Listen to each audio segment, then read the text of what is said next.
Halo sobat semuanya, bagaimana kabarnya? Semoga semuanya selalu diberikan sehat lahir batin serta diberikan rezeki yang melimpah. Pada kesempatan kali ini saya masih akan membahas sebuah film sejarah perang yang diangkat dari kisah nyata, bertemakan kejadian pada Perang Pasifik antara Amerika versus Jepang pada masa-masa akhir Perang Dunia Kedua. Menceritakan tentang seorang pemuda polos yang taat pada agamanya dan harus terpaksa turun ke medan perang demi membela negaranya sendiri. Walaupun hanya berperan sebagai petugas medis, tapi kita lihat bagaimana akhirnya dia bisa mendapatkan strata penghargaan tertinggi militer Amerika, yaitu Medal of Honor pada pertempuran Okinawa saat Amerika menginvasi Jepang. Lalu bagaimana kisah selengkapnya? Langsung saja kita simak alur cerita dari film Hacksaw Ridge.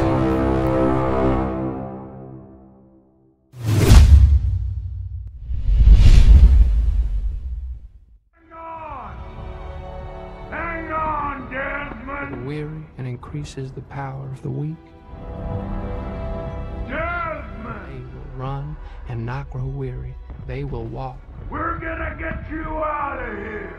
Sebelum masuk ke dalam kisah inti dari film ini, kita dibawa flashback pada tahun 1914 di daerah Fort Hill, Virginia, di mana saat itu terdapat seorang veteran pada masa Perang Dunia Pertama bernama Tom Doss. Di dalam keluarga yang sederhana itu, dia mempunyai seorang istri bernama Bertha, serta dua orang putranya yang bernama Harold dan Desmond. Hey, cheater!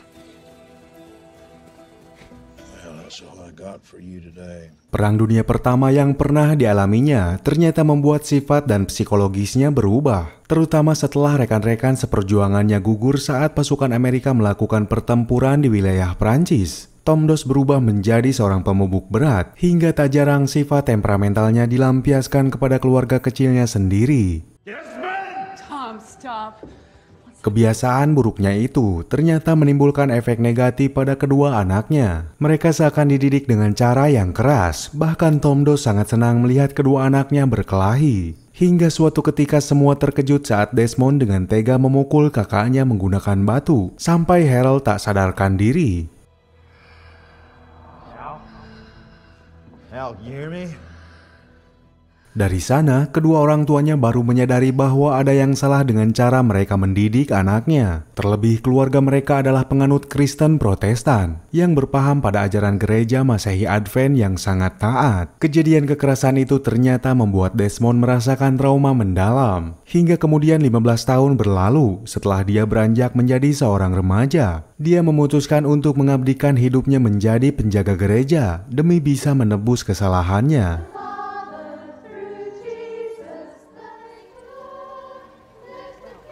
Tapi di tempat itu pula lah, sebuah kejadian justru merubah kehidupannya. Saat dia melihat seorang warga yang mengalami kecelakaan, hingga batinnya merasa terpanggil seakan dia harus segera menolongnya. Kemudian dengan segera Desmond langsung membawa pasien itu ke sebuah rumah sakit.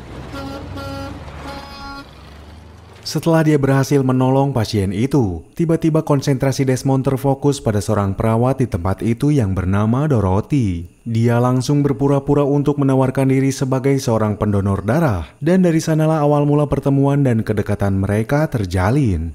Where do you live? Fort Hill, man. I always dreamed about being a doctor, but Setelah perkenalan itu, kehidupan Desmond kini mulai lebih berwarna. Dia semakin mempunyai motivasi untuk memikirkan masa depannya, yang sangat terobsesi oleh Dorothy untuk menjadi tenaga medis. Walaupun pada saat itu, situasi negara sedang dalam keadaan genting, karena faktanya Amerika kini mulai masuk ke arena Perang Dunia II dan berkonfrontasi dengan Jepang. Atas keadaan itu pula negara memberlakukan wajib militer kepada para pemuda. Tapi ironisnya, Tom Doss sebagai ayah mereka justru sangat melarang kedua anaknya untuk mendaftarkan diri dan terjun ke dunia militer. Alasannya mungkin karena memang dia mempunyai trauma yang sangat mendalam setelah apa yang dia alami pada masa Perang Dunia Pertama. Hal itu terlihat saat Harold meminta izin untuk mendaftarkan diri sebagai anggota militer Amerika, dan dengan tegas ayahnya langsung melarangnya. Get out of my sight. Tapi justru dari sana pula lah titik awal motivasi Desmond tergugah. Dia justru nekat untuk berniat mendaftarkan diri sebagai anggota wajib militer Angkatan Darat Amerika demi bisa meniti karir dan membuktikan keseriusan hubungannya dengan Dorothy. Sebelum kepergiannya, Desmond pun langsung melamar kekasihnya itu, dan dia berjanji untuk segera menikahinya tepat saat cuti kelulusannya setelah menjalankan pelatihan militer. Hingga kemudian mereka pun berpisah dan saling merelakan diri. Dorothy hanya bisa membekali Desmond dengan memberikan sebuah Injil kecil untuk menemani kekasihnya dalam tugas. Walaupun Desmond tak pernah berpamitan pada orang tuanya, karena dia tahu bahwa niatnya ini akan ditentang keras oleh ayahnya.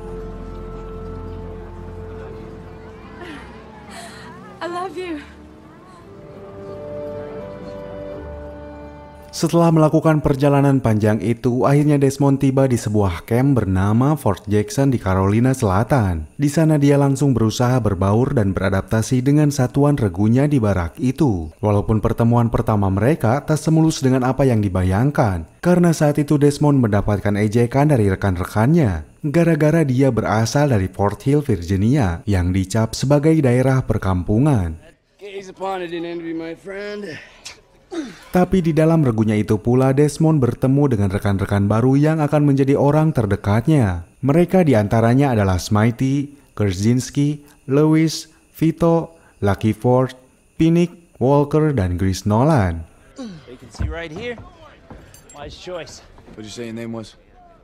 Desmond Doss. Regu itu juga dipimpin oleh seorang sersan bernama Howell yang kedepannya akan menjadi mentor serta pelatih mereka. Sebelum akhirnya semua kesatuan di barak itu akan dikirim ke medan pertempuran melawan pasukan Jepang. Setiap hari mereka berlatih fisik dan keterampilan ilmu berperang. Mereka juga diajarkan untuk berlatih simpul tali temali untuk adaptasi demografi arena peperangan di daratan Jepang yang dikenal penuh dengan tebing dan jurang.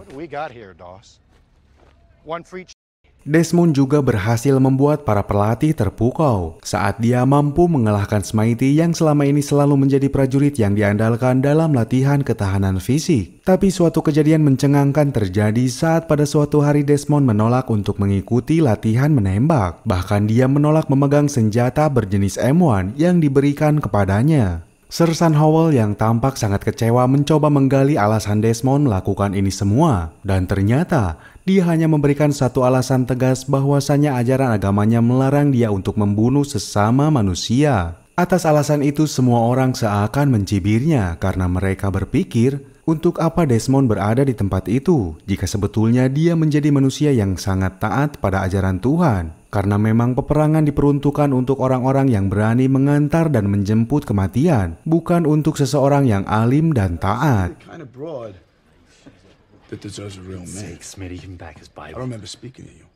Kejadian itu pula yang membuat Desmond kini dianggap sebagai pengecut oleh semua rekan-rekannya. Dan tak hanya itu, kini Sersan Howell berbalik benci kepada Desmond. Kemudian dia mengadukan kejadian ini pada atasannya yang bernama Kapten Jack Glover. Di sana Desmond berusaha menjelaskan pandangannya bahwa keberadaannya dalam pasukan itu hanya untuk menjadi petugas medis yang bertanggung jawab pada semua tentara yang terluka di medan perang. Tapi pada akhirnya, Kapten Glover tetap menolak alasan itu. Bahkan dia mengancam untuk mengadukan Desmond ke pengadilan militer dengan tuduhan pasal 8 Undang-Undang Militer Amerika yang berisi tentang pembangkangan dan penolakan atas perintah langsung dari atasannya. I'm a conscientious cooperator.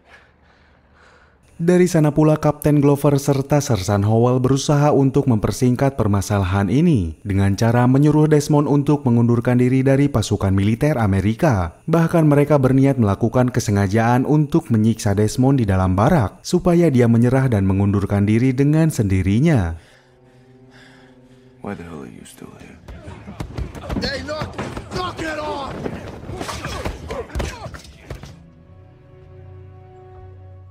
Tapi apa yang terjadi? Ternyata Desmond tetap bersikeras pada pendiriannya. Bahkan setelah dia disiksa oleh oknum-oknum dalam unit kesatuannya, Desmond masih tetap mengabaikan kejadian itu dan memutuskan untuk melanjutkan latihan hanya demi penolakannya untuk mengundurkan diri dan ingin tetap berada dalam unit kesatuan itu. I never said I was attacked, Sarge. Let's go. Setelah mereka kehabisan cara untuk bisa mengeluarkan Desmond, akhirnya kejadian paling tak manusiawi terpaksa mereka lakukan saat seorang kolonel bernama Stelzer menolak untuk memberikan izin hak cuti kepada Desmond sebelum dia melakukan perintahnya untuk mengangkat senjata. Tapi demi prinsip keyakinan yang dianutnya serta janji pada dirinya sendiri untuk menolak memegang senjata, Desmond tetap bersikukuh untuk mempertahankan keputusannya. Bahkan dia rela untuk ditahan serta menerima dakwaan pasal 8 dalam sidang militer. Dan yang paling membuatnya sakit hati, dia rela mengingkari janjinya untuk menikahi kekasihnya pada hari ini. That is a direct order from the company commander. Sometimes men just get cold feet. Setelah kejadian itu, akhirnya Desmond ditahan oleh pihak pengadilan militer Amerika untuk selanjutnya menunggu agenda persidangan. Hingga berita itu begitu cepat menyebar dan akhirnya sampai kepada Dorothy kekasihnya sendiri. They wouldn't let me call you.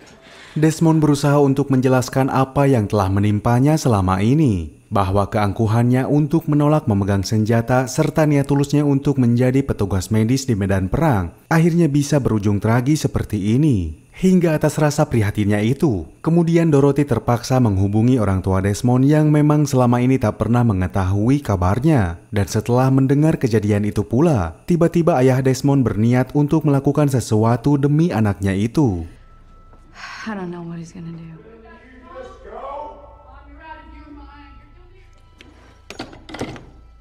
Di hari itu pula Tom Doss mendatangi mantan komandannya yang bernama Brigjen Musgrove, komandan perang Washington. Dan tanpa basa-basi Tom Doss memohon untuk bisa membantu anaknya dalam persidangan. Yang memang Desmond adalah seorang penentang perang, namun tetap ingin mengabdikan diri untuk membela tanah airnya. Hingga keesokan harinya persidangan Desmond pun akhirnya dilakukan. Melalui bantuan kuasa hukumnya, dia masih bersikeras bahwa tindakannya itu tidak bersalah. Walaupun hakim pengadilan militer tetap menyangkal pembelaan itu. Dengan tuntutan para petinggi kompi yang tetap menjerat Desmond menggunakan pasal 8 Undang-Undang Militer Amerika tentang pembangkangan. You okay? I got the energy and the passion to serve as a medic. Proceed. Hingga tiba-tiba Tom Doss masuk ke ruangan persidangan secara paksa. Dia yang hanya berpangkat kopral sempat dicampakkan oleh hakim, walaupun semua mengetahui bahwa Tom Doss adalah veteran perang Amerika. Tapi saat Tom Doss memberikan sebuah surat yang dibuat oleh mantan komandannya, tiba-tiba semua orang di dalam ruang sidang itu terkejut saat mengetahui surat itu dibuat langsung oleh Brigjen Musgrove yang memberikan pembelaan bahwa sikap pasifisme atau prinsip penentang perang yang dianut oleh Desmond itu dilindungi oleh Undang-Undang Kongres. General Musgrove, War Services Commander, Washington, D.C. I withdraw the charges. Dan seketika itu pula Kolonel Stelzer mencabut tuntutannya hingga kasus ini pun ditutup. Dan hakim memutuskan kepada Desmond untuk mengizinkannya memasuki medan perang tanpa membawa senjata, serta hanya berfokus untuk menjadi seorang petugas medis. Dari sana, lantas Desmond dan Dorothy pun langsung melakukan pernikahan mereka walaupun dengan cara yang paling sederhana. Karena semua menyadari bahwa sesaat setelahnya mereka akan kembali dipisahkan oleh tugas mulia dan tanggung jawab mereka masing-masing.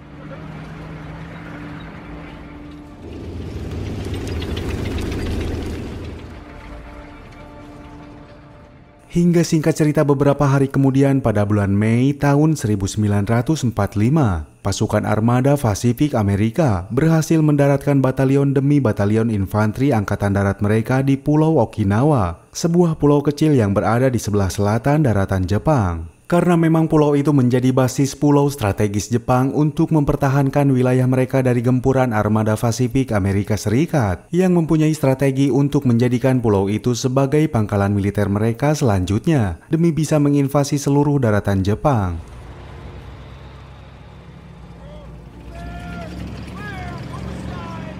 Di sana terlihat Desmond berbaris bersama satuan regunya yang tergabung dalam divisi infanteri ke-77 untuk ditugaskan menggantikan pasukan perintis yang telah dilakukan oleh divisi infanteri ke-96. Sepanjang perjalanan perdananya ke area pertempuran, mereka melihat mayat-mayat infanteri Amerika yang telah gugur diangkut dengan cara ditumpuk dalam iring-iringan mobil pengangkut pasukan. Hingga akhirnya mereka berhasil sampai di checkpoint pertama yang terletak di sebuah pedesaan kosong yang telah ditinggalkan pasukan Jepang. Semua unit di bawah komando Kapten Glover langsung mempersiapkan diri untuk masuk ke arena pertempuran dahsyat. Dan sesaat kemudian tiba-tiba mereka didatangi oleh beberapa pasukan dari divisi ke-96 yang tersisa, yang ditugaskan untuk kembali bergabung dengan pasukan Kapten Glover. Just come off the line. What's it like? Di saat yang sama Desmond juga dihampiri oleh seseorang bernama Schechter, yang ternyata dia merupakan petugas medis yang tersisa dari divisi 96 dan diperintahkan untuk bekerja sama dengan Desmond dalam misi pertempuran selanjutnya. Faktanya, pertempuran di Pulau Okinawa itu bukanlah hal yang mudah dilakukan oleh pasukan Amerika dan sekutu. Karena untuk bisa merebutnya, mereka harus bisa menaiki sebuah tebing bernama Tebing Maeda. Tapi pihak Amerika dan sekutu menamakan lokasi itu dengan sebutan Hacksaw Ridge. They ain't never gonna give up. Hacksaw.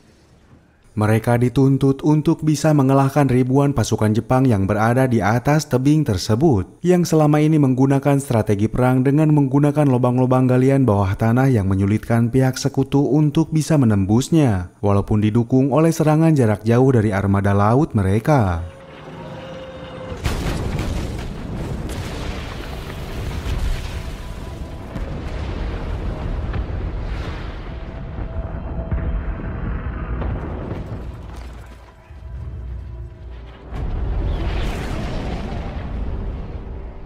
Hingga setelah pasukan dari divisi infanteri ke-77 berhasil memanjat tebing tersebut, tiba-tiba kabut tebal turun dan menjadikan suasana kengerian perang benar-benar dirasakan. Semua orang melihat mayat-mayat bergeletakan di hadapan mereka, bahkan tak sedikit kondisinya sudah tak utuh lagi, dan daging mereka hanya menjadi santapan tikus-tikus tanah.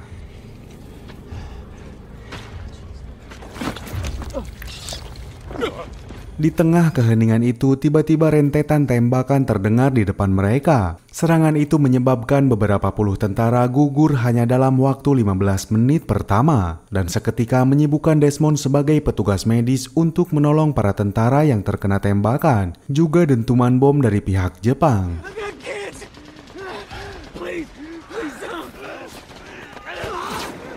Pertempuran itu benar-benar sangat mencekam, membuat pasukan Amerika kewalahan untuk melayani taktik tempur pasukan Jepang yang memang menguasai medan peperangan. Dan hal itu semakin membuat Desmond seakan dituntut untuk bisa membuktikan tanggung jawabnya di depan semua orang. Hingga saat Desmond masih berjibaku untuk menyelamatkan para tentara yang terluka, tiba-tiba dia diselamatkan oleh Smitey yang selama ini menjadi rekan satu regunya. Dan kejadian itu seraya menyudahi pertempuran di hari itu, karena pihak Jepang tiba-tiba menghilang dan menghentikan serangan.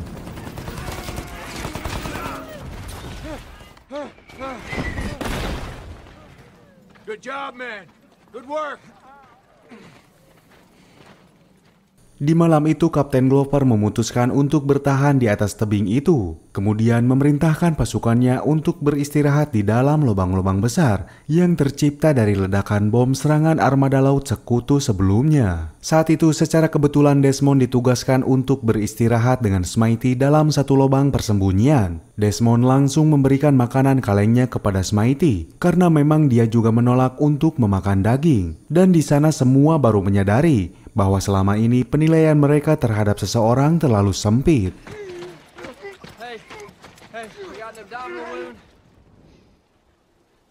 Karena di saat yang sama Desmond terpaksa menyampaikan alasan sesungguhnya tentang prinsipnya untuk berperang tanpa memegang senjata. Bahwasanya dia ingin menebus kesalahannya dari sebuah trauma yang sangat mendalam ketika dia dulu hampir saja membunuh ayahnya sendiri dengan sebuah pistol. Karena setelah ayahnya ikut berperang, saat itu pula kepribadiannya berubah drastis, terlebih sifatnya yang selalu temperamental dan menjadi seorang pemabuk berat.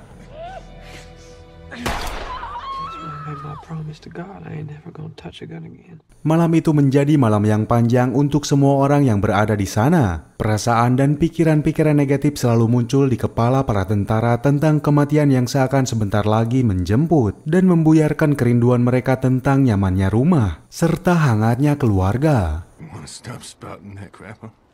Hingga singkat cerita setelah pagi hari datang, seketika itu pula mereka dikejutkan oleh serangan mendadak yang dilakukan oleh seluruh pasukan Jepang. Mereka mengerahkan semua pasukannya untuk keluar dari lubang-lubang terowongan bawah tanah mereka.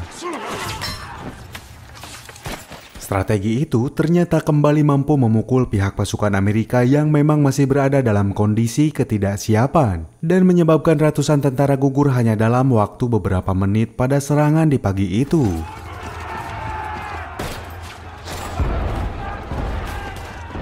Situasi benar-benar semakin tak terkendali karena posisi mereka di pagi itu masih dalam keadaan terpisah dan terpencar, hingga pihak pasukan Amerika memutuskan untuk mundur sesegera mungkin demi menghindari kebrutalan pasukan Jepang dan menyelamatkan nyawa mereka masing-masing.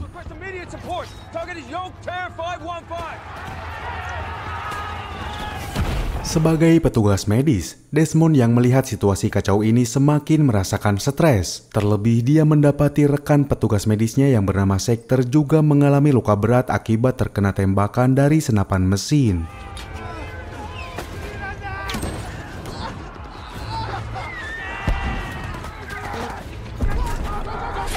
Desmond semakin panik. Pikirannya semakin kacau ketika dia melihat satu persatu sahabatnya berguguran dalam kejadian penyerangan di hari itu. Dan yang paling membuatnya sakit hati adalah ketika melihat Smitey dalam keadaan sekarat karena terkena rentetan peluru dari pihak musuh.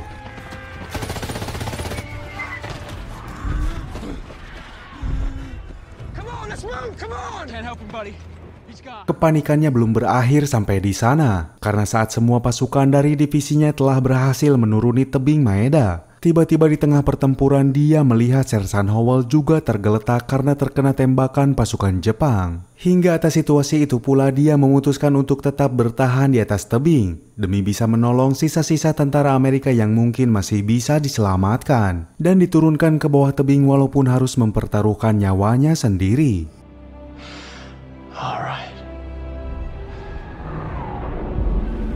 Sementara di tempat lain, Kapten Glover dengan segera meninggalkan tebing Maeda, lalu menuju markas komando untuk menemui seorang kolonel bernama Sangstan. Seketika dia memintanya untuk membatalkan perintahnya, yang saat itu memutuskan untuk meminta kapal-kapal armada laut Amerika melakukan serangan besar ke atas tebing tersebut. Karena Kapten Glover meyakini bahwa di atas sana masih banyak anak buahnya yang masih hidup dan layak untuk diselamatkan.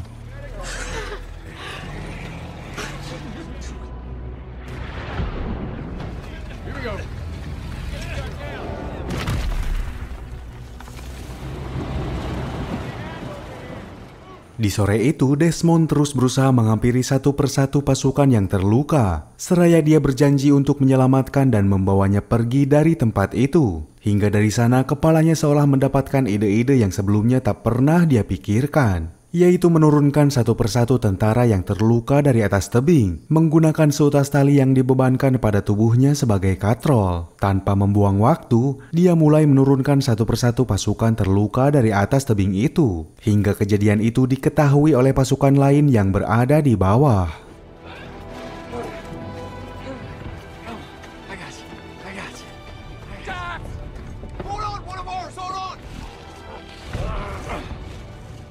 Entah berapa orang pasukan terluka yang sudah berhasil dia turunkan dari tebing itu. Desmond tak sempat menghitungnya, karena yang ada di pikirannya saat ini, dirinya harus benar-benar berguna untuk mempertanggungjawabkan tugas yang diembannya. Ketegangan sempat terjadi saat di sore itu pasukan Jepang kembali menyisir lokasi peperangan untuk memastikan tak ada satupun musuh yang masih hidup. Lalu Desmond sempat bersembunyi di balik mayat-mayat dan mengubur salah seorang tentara dengan tanah supaya mereka lolos dari kematian.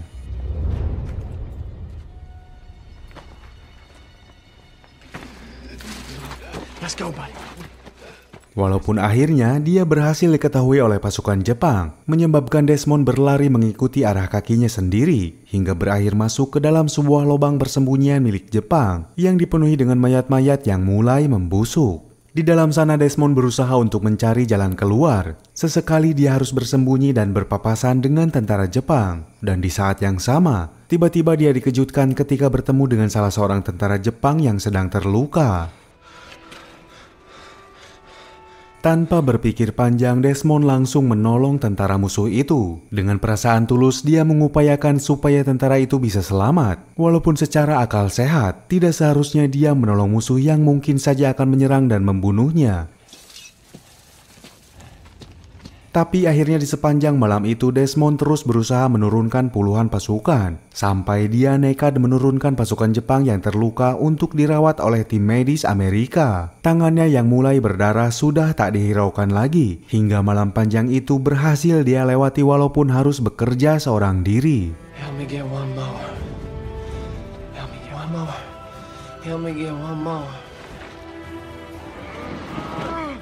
Di pagi harinya, Desmond masih terjaga tanpa sempat tidur sedikit pun. Karena dia teringat bahwa dia masih punya tugas terakhir untuk menyelamatkan Sersan Howell yang masih terperangkap jauh di depan area pertempuran. Dengan kecerdikannya, akhirnya dia berhasil menemukan atasannya dan dengan segera berinisiatif untuk membawanya turun dari tebing itu. Tapi sesaat kemudian mereka melihat pasukan Jepang yang kembali datang menghampiri. Hingga dari sana Desmond melakukan ide yang dibilang cukup nekat dengan menyeret Sersan Howell seraya menembaki pasukan Jepang tersebut.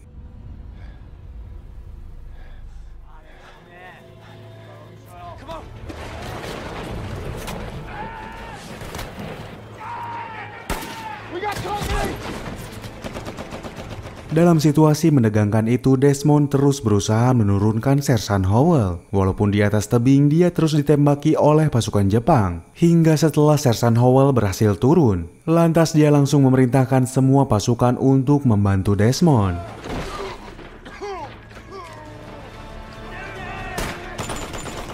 Setelah sekian lama berjuang, akhirnya Desmond berhasil turun dari tebing neraka itu dengan keadaan selamat. Dia pun langsung diberi penghormatan respek oleh semua rekan satu unitnya yang selama ini menganggapnya sebagai pengecut dan orang yang lemah. Are you wounded?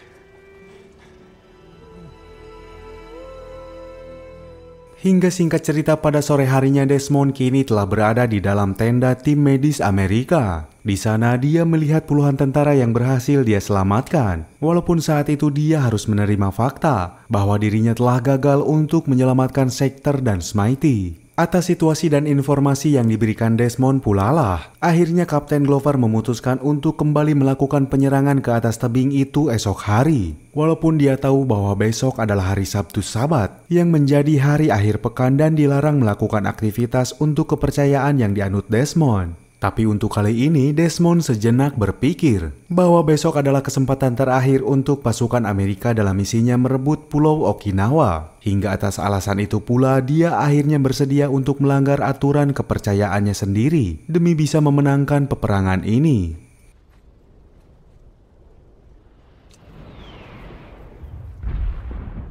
Keesokan harinya di pagi itu semua pasukan Amerika telah bersiap dan diperintahkan untuk segera menaiki tebing. Namun seketika mereka terdiam karena mereka menunggu Desmond untuk melakukan doa di hari Sabatnya. Dan setelah itu, sosok Desmond Doss benar-benar menjadi penyemangat untuk semua pasukan. Mereka mulai menaiki tebing untuk menyerbu lubang-lubang persembunyian pasukan Jepang yang memang posisinya sudah diketahui.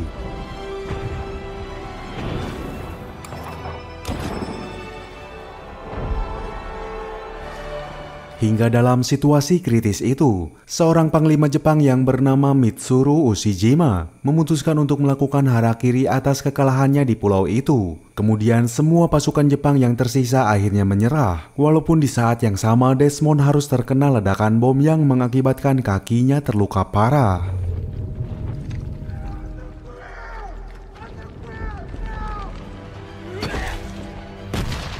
Pada situasi kemenangan ini Desmond akhirnya harus ditandu dan diturunkan dari tebing itu. Dia terus memeluk Injil pemberian istrinya dan meyakini bahwa semua yang telah dia lakukan selama ini semata-mata bukan karena kehebatannya, tapi ada campur tangan lain yang mampu membawanya sampai pada titik kemenangan ini. Hingga dengan ini pula, film ini akhirnya